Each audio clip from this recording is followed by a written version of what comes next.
Is there a snake in your boots?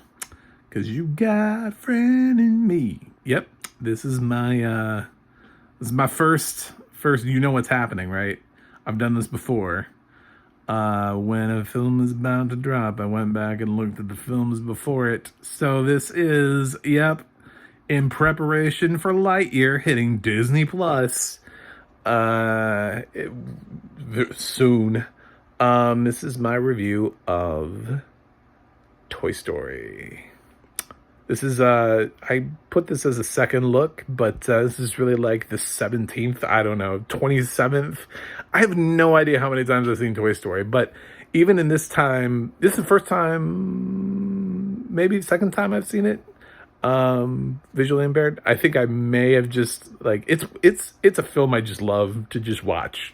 It's a pick me up. I can just whenever. So there was no part of me that was like, nah, I don't want to watch Toy Story again. I was like, yeah, I'll watch Toy Story. Any chance I have to review? Well, sure, good, let's do it. This is easily one of the best films of all time. And I'm not the only one that believes that. You know, I mean, look at its Rotten Tomatoes score. Look at it, Metacritic. It's on the AFI Top 100 Films of All Time list. Top 100 American, I should say, was the list that I noticed that it was on. So it's accepted. This film is classic. It's untouchable. There's nothing really you can do about it, even if you don't like it. I don't know why you wouldn't like this film, but not everybody has a soul. So, you know, some people, they just don't like happy things. I love this film. This is fun story. I can't say really anything specific or too much about it, but there was a thing that I was being asked to do as a project a while back that would have involved me talking about a scene from one of my favorite films, and Toy Story was the film that I was going to choose. Because it has so many great moments that are so memorable, that just stand out to me as being like the greatest scenes in film. I mean, you've got the To Infinity and Beyond, the first where Buzz, through a series of just rather fortunate events, manages to convince everybody that he can fly. And you've got the chase to get into the moving truck. You know, he's like, I just lit a rocket. Rockets explode. Yeah, there's the claw. There's so many great scenes in this film. It was the film that came to my mind. Mainly because I'm a huge fan of the Toy Story franchise and these characters, but it all starts with Toy Story. I watched this in theaters as a kid. I remember watching this in theaters as a kid, and I remember being blown away. I remember just like it like opened my world up. It's like the whole thing, like when you're a kid and you're like, oh my God, my toys are alive. Every time I leave the room, my toys run around and talk to each other. This is the most amazing thing ever. And like, you want it to be true and you believe it. And you're like, this is totally true. My toys have souls and they're communicating to each other. And this is what they're doing. And and one of them is like the best friend and has a hierarchy. And he has like meetings and you're trying to figure out like which one it is, you know, like which one thinks they're my favorite? Which one of you? Huh? Who is it? Is it you, Wolverine? Wolverine, do you know that you're my favorite?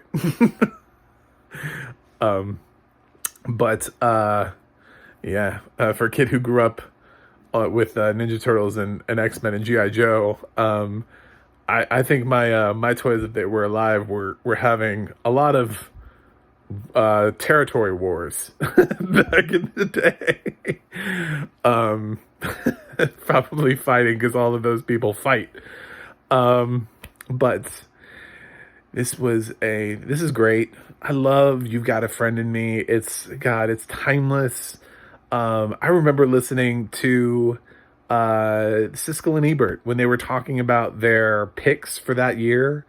They were talking about for best original song, and this was up, and Randy Newman was up for this, and they were like bashing this song, and they were like, "This is a forgettable song," da da da da, and he did like a little bit of it, and he's like, nobody will ever know that," and I was like, "You were so wrong, Gene Siskel. You have no idea how wrong you were."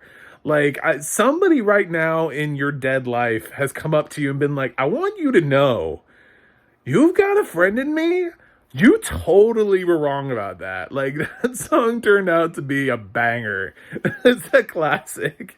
That song, you put that on, and like, there are people who can name like that within 3 seconds. Like, if this was beat Shazam, we would be beating the shit out of Shazam. Like, it's just like, you just hear 2 seconds. You're like, "Yeah, you got a friend in me" from Toy Story. That's my entire childhood. I know every single lyric to that song. Yeah, it was bizarre. They were just like, they hated it, and I was, what? What is going on here? It's, you look back at your idols and you're like, man, we do not see eye to eye. Never go back and look at old Siskel and Ebert things, because you will not agree with them. But this, yeah, I love Toy Story. It should have been nominated for Best Picture. I can't remember what the films were that year, but it should have been nominated for. I'm just gonna go ahead and say I will sacrifice one of those five. I don't even care what they are. I'll find one and eliminate it in place of Toy Story. This should have been a Best Picture nominee, as should have Toy Story 2.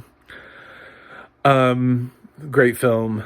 I love it. I mean, I think about all of the swag all over the years that have come out from Toy Story, all the people that identify with Toy Story characters and wear gear, and Woody and Buzz, and all the stuff that has populated itself at Disney since Toy Story came out. And there's a Toy Story Land, Toy Story Rides, I mean, there's just, this is so iconic, and Buzz Lightyear has become so iconic, and I am so afraid of Lightyear, because when I got into this and I was really paying attention to Tim Allen's performance, I was like, this is a very specific performance written in a very specific way.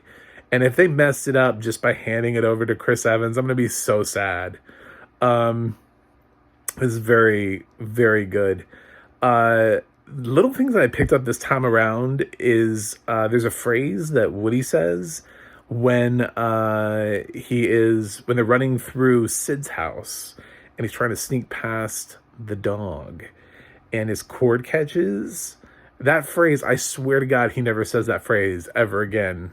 Like, it's not like a standard Woody phrase. It's not, "There's a snake in my boots," which he says like 20 times throughout the franchise. But this one, I think that was a one-off. I'm pretty certain. I am about to watch the other films, so I'll know for sure. But it was definitely the only time he ever said it in that film. So if I ever hear it again, I'll know. But yeah, something like, "We gotta run to the station," or something. I don't know, some weird. I was like, "What did you just say?" What? It's funny how you don't always pay attention to everything, but when you're on like your 20+ watch of something, you're starting to notice these like little things along the way, and you're like, "Oh." Even though I'm blind, I'm picking up on these little things. Cool. The audio description on this was interesting because I was thinking about it from the perspective of, if I hadn't seen this film 1,000 times before, what would I want to know? Because there's a little bit of narration that's on top of talking, and also "You Got a Friend in Me," which I was having some tough times. I was like, wait a minute. Are we going to talk through this song? Because this is like one of my favorite songs. I have this as a ringtone.